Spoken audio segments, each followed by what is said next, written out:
Now let's go to that developing flood situation in North Queensland, where floodwaters are expected to peak any moment now, taking more homes underwater. Let's bring in 9 Queensland reporter Pat Heaney in Townsville. Pat, residents are being warned to stay away. Yeah, absolutely, guys. And that's because those black zone suburbs that border the Ross River still look like this. These floodwaters are not going away. They've been like this for a number of days. They've actually come back a little bit overnight. That's because we only received around 50 millimetres rather than the 100 or 200 that was predicted. But authorities are still concerned that all these low-lying homes, over 100 of them through these suburbs, could still be inundated in the next few hours. And that might seem like a lot of water to come, but there's big dam releases on the cards. There's potentially, there's obviously a high tide that comes mid-morning and potentially more rain or forecast rain this morning. So it will be an anxious wait for Townsville residents. It's not just Townsville either. The people of Ingham too. Floodwaters there are receding. That's about an hour north of Townsville, but it's cut off. The Bruce Highway is cut. The only access is by air, and that is also difficult. Thousands of people there misplaced, thousands of homes inundated, thousands of people without power. It will be a tough couple of days, weeks and months for people of Ingham. Here's what the Premier had to say. We're going to be here for the long haul. You're going to have communities that are really tested. They're resilient communities, I can assure you of that, but resilience doesn't mean you just leave them on their own devices. They're going to need a lot of help in the days, weeks, months and even years ahead. So as I said, guys, it is crunch time for Townsville in the next few hours. It was predicted about an hour from now that we would see the peak of these floodwaters. That might be pushed back a bit given we haven't seen that rain, and that peak may come back a bit. But with those dam releases and that high tide coming around mid-morning, it will be an anxious wait for Townsville residents. Yeah, very anxious time, Pat. Thank you. 100 homes are expected to be underwater in North Queensland this morning, with authorities warning the dangers are far from over. Let's bring in 9 Queensland weather expert Gary Youngbury at Tully, north of Euramo. Gary, what is the situation where you are? Well, Jane, we're waiting for the sun to rise this morning just to check out to see how much the floodwaters have actually risen. Very heavy rain overnight. We're on the northern side of this low pressure system, and the rain was actually heaviest on the northern side overnight. About 2 hours south of Cairns, but that now extends inland. About a few hundred kilometres west of here, there's been 125 millimetres around Georgetown. And just to show how extensive this weather system is 1,000 kilometres to the west of us, Mount Isa now, some very heavy rain and around 70 millimetres. Julia Creek 70 millimetres. So we really don't need a severe tropical cyclone to cause this sort of damage. In fact, the only difference would be the wind speed. A very large low pressure system with this weather warning that still extends really here in Tully all the way south of around Townsville. There was still some heavy rain overnight around Ingham through to Townsville, but the falls have been a little bit lighter. At least it is starting to ease back, but there will be further river rises. Several hundred homes still underwater, and I think that situation will get a little worse. I have been checking the charts as well, Jane, for the next few days, and there is still a chance we could see anywhere between 300 and 500 millimetres over the next sort of 6 to 7 days. So this flood situation is far from over yet. OK, Gary, thank you. I'd like to first ask you about the flood emergency devastating your home state of Queensland. The immediate threat is, of course, safety. But beyond that, there'll be a huge recovery and rebuild. Is Queensland receiving the federal resources it needs? Yes, it is. You know, Queenslanders are tough and resilient people, but we know that these are anxious days. And Australians are there for each other in difficult times like this, and the federal government will be there for people as well, working closely with the Queensland government. I've already spoken this morning with Jenny McAllister, who's our Emergencies Minister. We are working very closely with the Queensland government. We've got ADF personnel already helping in Townsville. We've provided military helicopters to help reach isolated communities. The assistance payments are flowing and people should check their eligibility. But we're helping in every way that we can. Yeah. Rivers are still rising, roads are cut, electricity and water supplies are affected.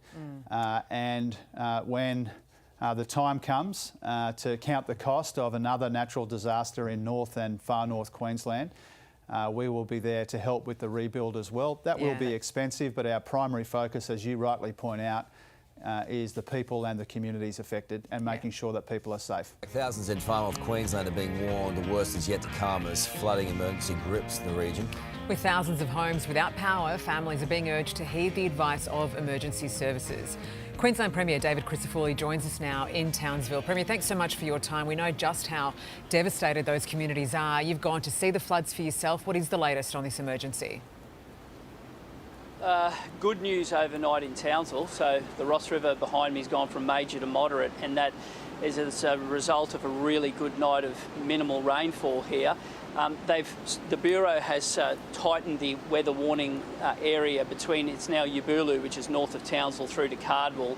That remains the zone that's had the bulk of the damage, and we're going to be here for the long haul, I can assure you. And I'm here on the ground because I have to make sure what we say needs to be delivered is delivered, because you're going to have communities that are really tested. They're resilient communities, I can assure you of that.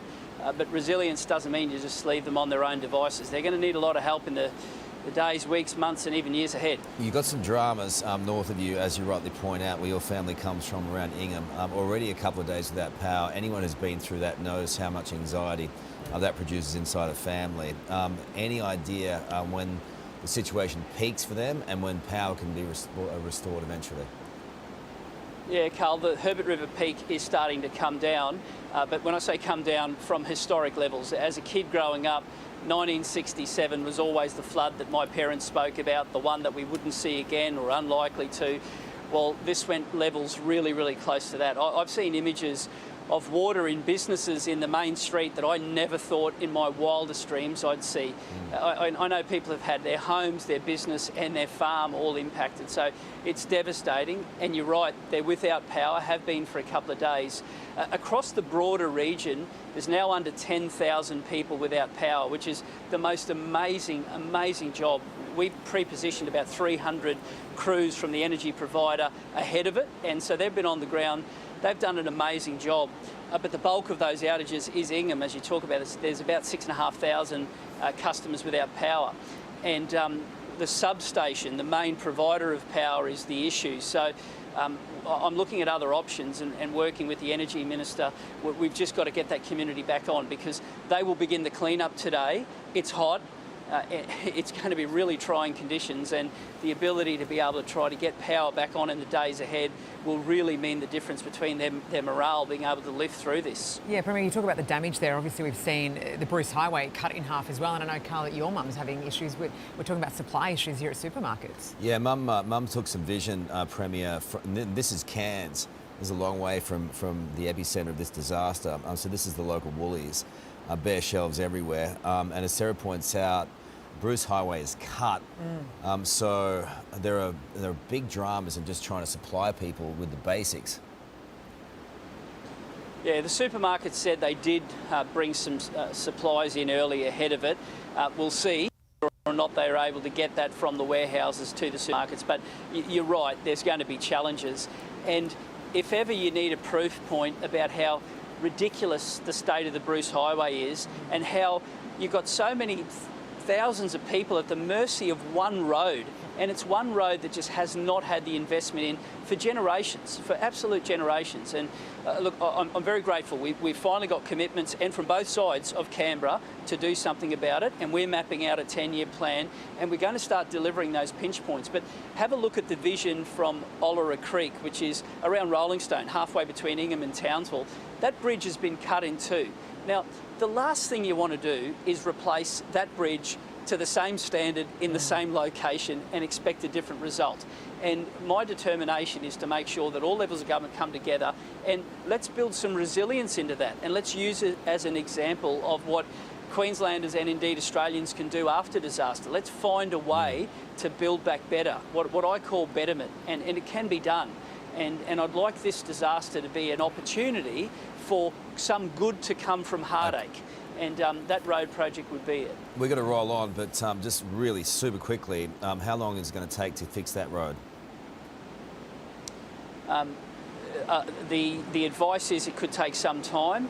I want to throw the kitchen sink at it, because the last thing you want is a lack of connectivity. So we'll know a little bit more in the days ahead, but believe me, it is a top priority for me. So many challenges ahead. Yeah, thank you for joining us this morning.